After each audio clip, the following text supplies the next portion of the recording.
എല്ലാവർക്കും നമസ്കാരം. മൈ സ്റ്റാറിലേക്ക് സ്വാഗതം. പൂരാടം നക്ഷത്രക്കാർക്ക് ഈ വരുന്ന ഡിസംബർ 2024 എങ്ങനെയാണ് നമുക്ക് നോക്കാം. അതിലേക്ക് കടക്കുന്നതിന് മുമ്പ് പ്രൈവറ്റ് കൺസൾട്ടേഷൻ താല്പര്യമുള്ളവരാണെങ്കിൽ അതിൻ്റെ ഡീറ്റെയിൽസ് ആ ഡിസ്ക്രിപ്ഷനിലുണ്ട്, നോക്കാവുന്നതാണ്. നമുക്ക് റീഡിങ്സിലേക്ക് കടക്കാം. പൂരാടം നക്ഷത്രക്കാർക്ക് ഈ വരുന്ന ഡിസംബർ 2024 എങ്ങനെയാണ് എന്ന് നമുക്ക് നോക്കാം.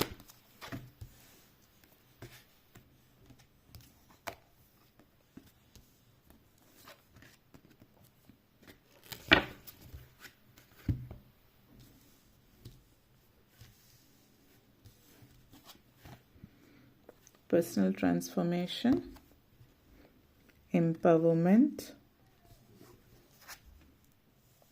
relaxation, cultivation,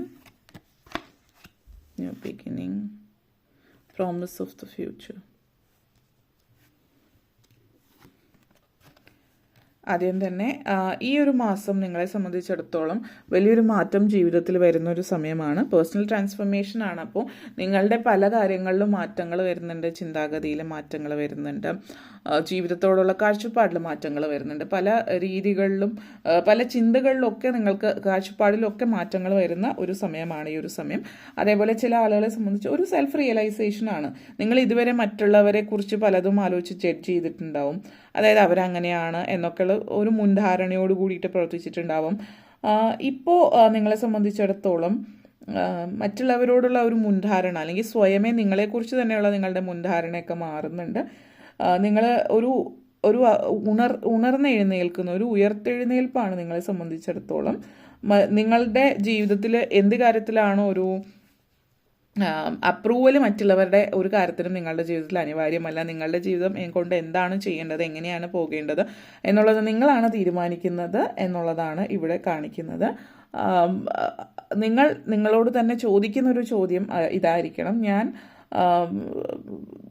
എനിക്ക് വേണ്ടിയിട്ടും അല്ലെങ്കിൽ ഞാൻ എൻ്റെ ജീവിതം മുന്നോട്ടേക്ക് കൊണ്ടുപോകാൻ എൻ്റെ കഴിവിൽ പരമാവധി ശ്രമിക്കുന്നുണ്ടോ എന്നുള്ളതാണ്. ഇവിടെ സെൽഫ് അക്സെപ്റ്റൻസ് ആണ് കാണിക്കുന്നത്. അതായത് സ്വയമേ നിങ്ങൾ ഇതുവരെ നിങ്ങളെ അംഗീകരിച്ചിട്ടില്ല. നിങ്ങൾ എന്താണ്, നിങ്ങൾ ആരാണ് എന്നുള്ളത്. മറ്റുള്ളവരുടെ കീഴിൽ നിൽക്കാൻ ആഗ്രഹിക്കുന്നില്ല എങ്കിൽ കൂടി എനിക്ക് അതേ പറ്റൂ, അല്ലെങ്കിൽ അതിൻ്റെ അപ്പുറത്തേക്ക് എനിക്കൊന്നും ചെയ്യാൻ പറ്റില്ല, മറ്റുള്ളവരുടെ കീഴിൽ നിന്നേ പറ്റൂ എന്നുള്ളൊരു ചിന്തയിൽ നിൽക്കുന്ന ഒരു സാഹചര്യമാണ് ഇതിവിടെ സൂചിപ്പിക്കുന്നത്.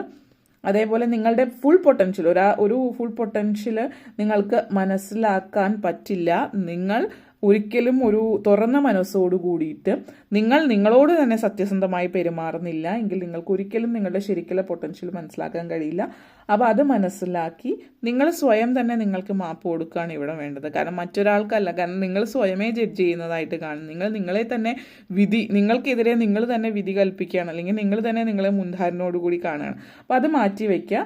അഥവാ നിങ്ങളുടെ ഭാഗത്ത് എന്തെങ്കിലും തെറ്റ് നിങ്ങൾ അറിയാതെ ചെയ്തിട്ടുണ്ടെങ്കിൽ നിങ്ങളോട് തന്നെ ക്ഷമിക്കാനായിട്ട് ശ്രമിക്കുക. കാരണം ശ്രമിക്കുക എന്നുള്ളതല്ല എങ്കിൽ മാത്രമാണ് നിങ്ങൾക്ക് നിങ്ങളെ തന്നെ അക്സെപ്റ്റ് ചെയ്യാൻ പറ്റും. പലപ്പോഴും പലർക്കും സ്വയം അക്സെപ്റ്റ് ചെയ്യാൻ പറ്റില്ല. മറ്റുള്ളവരുടെ കാര്യമൊക്കെ എല്ലാവരും പറയുന്നുണ്ടാവും. നിങ്ങളെ അക്സെപ്റ്റ് ചെയ്തിട്ടുണ്ടോ എന്നുള്ളത് ആദ്യം ചിന്തിക്കുക. ഇവിടെ ഒരു എംപവർമെൻ്റ് ആണ് കാണിക്കുന്നത്. ജീവിതത്തിൽ ഒരു ഉയർന്ന കാഴ്ചപ്പാട് നിങ്ങൾക്കില്ല എന്നുള്ളത് കാണിക്കുന്നുണ്ട്. ഇപ്പോൾ മറ്റൊരാളുടെ ഔദാര്യത്തിലോ മറ്റൊരാളുടെ സഹായമില്ലാതെ എനിക്ക് ജീവിതം മുന്നോട്ടേക്ക് കൊണ്ടുപോകാൻ പറ്റില്ല എന്നുള്ളത് നിങ്ങൾ മറ്റുള്ളവരുടെ അടുത്ത് സംസാരിക്കുമ്പോൾ അത് പറയുന്നില്ല എങ്കിൽ കൂടിയും ബാഹ്യമായിട്ട് നിങ്ങളെ സംബന്ധിച്ച് ഇവിടെ കാണിക്കുന്നത് ഒരു സെൽഫ് കോൺഫിഡൻസ്, അല്ലെങ്കിൽ എനിക്ക് വളരെയധികം ധൈര്യമാണ്, എനിക്കെല്ലാം സ്വയം ചെയ്യാൻ പറ്റും, എനിക്കെല്ലാം സ്വയം ചെയ്യണം എന്നൊക്കെ നിങ്ങൾ ബാഹ്യമായിട്ട് ആളുകളോട് പറയുന്നുണ്ടെങ്കിൽ പോലും നിങ്ങൾ വളരെ ധൈര്യശാലിയായിട്ട് പുറത്ത് കാണിക്കുന്നുണ്ടെങ്കിലും നിങ്ങളുടെ ഉള്ളിൻ്റെ ഉള്ളിൽ വളരെയധികം പരിതാപകരമായിട്ടുള്ളൊരു സാഹചര്യമാണ്. നിങ്ങൾക്ക് സ്വയം ഭയമാണ്, സ്വയം ഒന്നും ചെയ്യാൻ പറ്റില്ല, അല്ലെങ്കിൽ മറ്റൊരാളുടെ സഹായമില്ലെങ്കിൽ എനിക്ക് മുന്നോട്ടേക്ക് പോകാൻ പറ്റില്ല എന്നുള്ളത്. പക്ഷേ നിങ്ങൾ സ്വയം ആ ഒരു ചിന്തയിൽ നിന്ന് പുറത്തേക്ക് വരിക. മറ്റുള്ളവരുടെ ഒരു കാഴ്ചപ്പാടിൽ നിൽക്കാതെ സ്വയം നിങ്ങളുടെ ആ ഒരു നെഗറ്റീവ് എനർജിയിൽ നിന്ന് പുറത്തേക്ക് വരിക. സ്ത്രീകളെ സംബന്ധിച്ചിടത്തോളം വളരെ ഒരു നല്ല സമയമാണ് ജീവിതത്തിൽ മുന്നേറാൻ പറ്റിയ. നിങ്ങളൊരു വീട്ടമ്മയാണ് എങ്കിൽ കൂടിയും നിങ്ങളുടെ ജീവിതത്തിൽ നിങ്ങൾക്ക് മുന്നേറാൻ പറ്റുന്ന ഒരു സാഹചര്യവും സമയവും ഇപ്പോൾ നിങ്ങളെ സംബന്ധിച്ചിടത്തോളം ഇവിടെ സൂചിപ്പിക്കുന്നുണ്ട്. ഈ ഒരു എനർജി സൂചിപ്പിക്കുന്ന ഒരു കാര്യം ജീവിതത്തിലൊരു വിൽ പവർ കൂടി സെൽഫ് ഡിസിപ്ലിനോട് കൂടിയിട്ട് ജീവിതം മുന്നോട്ടേക്ക് കൊണ്ടുപോവുക. വളരെ ഒരു ഹെൽത്തി ആയിട്ടുള്ള ബാലൻസ് ജീവിതത്തിൽ ഉണ്ടാവണം. കാരണം ഒത്തിരി നെഗറ്റീവ് എനർജി നിങ്ങളുടെ ഉള്ളിൽ കാണിക്കുന്നുണ്ട്.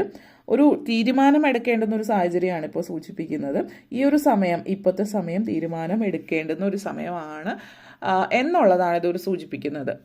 അതായത് നിങ്ങൾ തീരുമാനത്തിലേക്ക് എത്തേണ്ടുന്ന ഒരു സമയമായി, ആ ഒരു സമയം അതിക്രമിച്ചു എന്ന് വേണമെങ്കിൽ പറയാം. പക്ഷെ ഇപ്പോൾ നിങ്ങളൊരു തീരുമാനത്തിലേക്ക് എത്തുക. ഈ ഒരു തീരുമാനം ചില ആളുകളെ സംബന്ധിച്ച് നിങ്ങളുടെ ജോലിയാണ്. അതായത് നിങ്ങൾ ജോലി മാറണമെന്ന് കുറച്ച് നാളായിട്ട് ആഗ്രഹിക്കുന്നു, ഇപ്പോൾ ഇതുവരെ ചെയ്തിട്ടില്ലെങ്കിൽ ആ ഒരു തീരുമാനത്തിലേക്ക് നിങ്ങൾ എത്തുക. അതല്ല എങ്കിൽ നിങ്ങൾ ചെയ്യുന്ന ജോലിയിൽ അമിതമായിട്ട് നിങ്ങൾ പണിയെടുക്കുന്നുണ്ട്, ഓവറായിട്ട് വർക്ക് ചെയ്യുന്നുണ്ട്, അത് വർക്ക് ലോഡ് കൂടുതലാണ്, ഇങ്ങനത്തെയൊക്കെ ഒരു സിറ്റുവേഷൻ നിങ്ങൾക്കുണ്ട് എങ്കിൽ ആ ഒരു സിറ്റുവേഷനിൽ നിന്ന് നിങ്ങൾ മാറുന്നുണ്ട്. നിങ്ങൾ ചിലപ്പോൾ നിങ്ങളുടെ ബോസായിട്ട് സംസാരിക്കുന്നുണ്ടാവും, നിങ്ങളുടെ സാഹചര്യങ്ങൾ, നിങ്ങളുടെ സിറ്റുവേഷൻസ്, ലൈഫിൽ ഒത്തിരി മുന്നേറുന്ന ഒരു സാഹചര്യം, ജീവിതത്തിൽ എല്ലാ അർത്ഥത്തിലും നിങ്ങൾ മുന്നേറുന്നു എന്നുള്ളതാണ് ഇതിവിടെ സൂചിപ്പിക്കുന്നത്.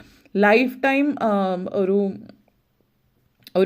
ജീവിതത്തിലേക്ക്, അതായത് ജീവിതകാലം മുഴുവൻ ഇത് തന്നെയല്ല ഒരു ജീവിതത്തിൽ പല മാറ്റങ്ങളും അനിവാര്യമാണ്, അതിൽ മുന്നേറണം എന്നുള്ളൊരു ചിന്തയിൽ നിങ്ങൾ ജീവിതത്തിൽ മുന്നോട്ടേക്ക് പോകുന്ന ഒരു സാഹചര്യമാണ് ഇവിടെ സൂചിപ്പിക്കുന്നത്.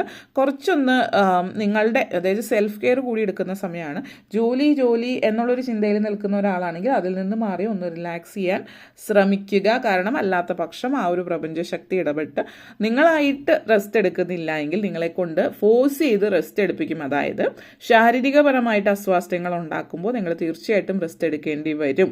അപ്പോൾ ആ ഒരു സിറ്റുവേഷനിൽ റെസ്റ്റ് എടുക്കുന്നതിനേക്കാൾ നല്ലത് നിങ്ങളായിട്ട് ഒന്ന് കുറച്ച് സമയം നിങ്ങൾക്ക് വേണ്ടി ചിലവഴിക്കുക, റെസ്റ്റ് എടുക്കുക, ഇഷ്ടമുള്ള ഭക്ഷണം കഴിക്കുക, ഇഷ്ടമുള്ള കാര്യങ്ങൾ ചെയ്യാം, ഒന്ന് റിലാക്സ്ഡ് ആയിട്ട് ജീവിതം മുന്നോട്ടേക്ക് കൊണ്ടുപോകാൻ വേണ്ടുന്ന എല്ലാ കാര്യങ്ങളും നിങ്ങൾ ചെയ്യുന്നതും നല്ലതായിരിക്കും എന്നുള്ളത് കൂടി സൂചിപ്പിക്കുന്നുണ്ട്. ചില ആളുകൾക്ക് ഇത് സൂചിപ്പിക്കുന്നത് യാത്രകളാണ്. അതായത് കുടുംബത്തോടൊപ്പം യാത്ര ചെയ്യാൻ പറ്റുന്നുണ്ട്. അടുത്തിടയ്ക്ക് വിവാഹിതരായിട്ടുള്ള ആളുകൾ, അല്ലെങ്കിൽ കുറച്ച് നാളായിട്ട് വിവാഹിതരായിട്ട് നിങ്ങൾ ഇതുവരെ ഹണിമൂൺ ട്രിപ്പ് ഒന്നും പോകാത്തവരാണെങ്കിൽ ഹസ്ബൻഡ് വൈഫ് ഹണിമൂൺ ട്രിപ്പ്, അതായത് നിങ്ങൾ ഒറ്റയ്ക്കുള്ളൊരു യാത്ര സാധ്യമാകുന്നു എന്നുള്ളതാണ് ഇവിടെ സൂചിപ്പിക്കുന്നത്. പിന്നെ കൾട്ടിവേഷനാണ് ഇവിടെ.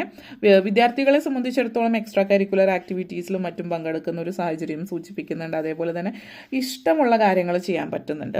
ഇഷ്ടമുള്ള കാര്യങ്ങൾ ചെയ്യാനുള്ള അവസരങ്ങൾ വരുന്നു എന്ന് പറയുമ്പോൾ കൂടെ എടുത്ത് പറയട്ടെ. അപ്പോൾ ചില ആളുകൾക്ക് പ്രായത്തിനനുസരിച്ചിട്ട് നിങ്ങൾക്ക് ആ ഒരു, അതായത് യങ്സ്റ്റേഴ്സ്, ആ ഒരു പ്രായത്തിൽ നിൽക്കുന്നവർ പുതിയ പല കാര്യങ്ങളുണ്ട് ഈ ലോകത്തിൽ ശ്രമിക്കാനും അറിയാനും ഒക്കെ. അപ്പോൾ അത് നിങ്ങളെ എങ്ങനെ ബാധിക്കുന്നു എന്ന് മനസ്സിലാക്കിയിട്ട് പോവാം. കാരണം ഇവിടെ ഷോപ്പിംഗ്, ഡ്രിങ്കിങ്, ഈറ്റിംഗ് ഇതൊക്കെ അമിതമായിട്ട് ചെയ്യാനുള്ള സാഹചര്യമുണ്ട്. അപ്പോൾ ഡ്രിങ്കിങ്, ആൽക്കഹോളൊക്കെ കഴിക്കാനുള്ള സിറ്റുവേഷൻ ഉണ്ടാവാം. അതൊക്കെ ട്രൈ ചെയ്ത് നോക്കാം. പക്ഷെ നിങ്ങൾക്കൊരു കൺട്രോൾ ഉണ്ട് എങ്കിൽ മാത്രം. അതുപോലെ തന്നെ അമിതമായിട്ടുള്ള പുറത്തുനിന്നുള്ള ഭക്ഷണം കഴിക്കുക, ജങ്ക് ഫുഡ് കഴിക്കുക, ഷോപ്പിംഗ് അതും ഒരു നെഗറ്റീവ് കാര്യമാണ്. കാരണം അമിതമായിട്ട് പൈസ ചിലവാക്കുക ഷോപ്പിങ്ങിന് വേണ്ടിയിട്ട് എങ്കിൽ അതും നെഗറ്റീവായിട്ടുള്ളൊരു സിറ്റുവേഷൻ തന്നെയാണ്. അതുകൂടി മനസ്സിലാക്കുക. ലക്ഷറി പോലുള്ള കാര്യങ്ങൾ നിങ്ങൾ കണ്ടറിഞ്ഞ് ചിലവാക്കുക എന്നുള്ളത് കൂടി പറയുന്നുണ്ട്. അതേപോലെ പുതിയൊരു തുടക്കം ജീവിതത്തിൽ നൽകുന്ന ഒരു സമയമാണ്. ഈ ഒരു പുതിയ തുടക്കം എന്ന് പറയുന്നത് എംപവർമെൻറ്റ് ആൻഡ് ന്യൂ ബിഗിനിങ് ആണ്. അതുകൊണ്ട് തന്നെ പുതിയ തുടക്കം എന്ന് പറയുമ്പോൾ ഇപ്പോൾ ചിലപ്പോൾ നിങ്ങളൊരു കോളേജിൽ പഠിക്കുന്ന ഒരു വിദ്യാർത്ഥിയായിരിക്കും, കോളേജിലോ സ്കൂളിലോ ആവാം. നിങ്ങളെ സംബന്ധിച്ചൊരു പുതിയ തുടക്കം, ഒരു സാമ്പത്തികമായിട്ടുള്ള നേട്ടം കാണിക്കുന്നുണ്ട്. പുതിയ തുടക്കം എന്ന് പറയുമ്പോൾ നിങ്ങൾ ചിലപ്പോൾ നിങ്ങളായിട്ട് എന്തെങ്കിലും സമ്പാദ്യം കൊണ്ടുവരാൻ പറ്റും കുടുംബത്തിലേക്ക്.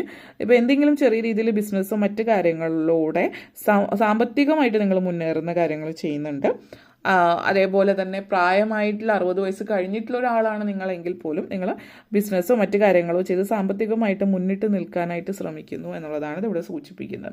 ആ ഒരു എനർജി ഒരു പുതിയ തുടക്കം നിങ്ങളെ സംബന്ധിച്ച് കാണിക്കുന്നുണ്ട്.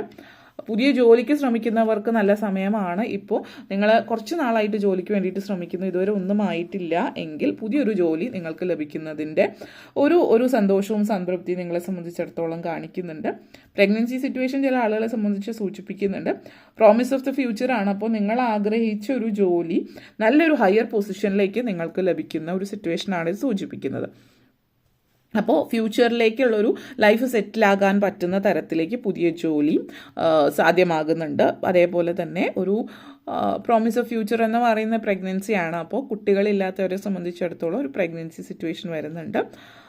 പിന്നെ ഈ ഒരു മാസം, ഡിസംബർ മാസം നിങ്ങൾക്ക് ഡേറ്റ് പറഞ്ഞിട്ടുള്ളവരാണ് എങ്കിൽ പ്രഗ്നൻസി വളരെ സ്മൂത്ത് ആയിട്ടുള്ളൊരു പ്രഗ്നൻസി സിറ്റുവേഷൻ തന്നെയാണ് കാണിക്കുന്നത്.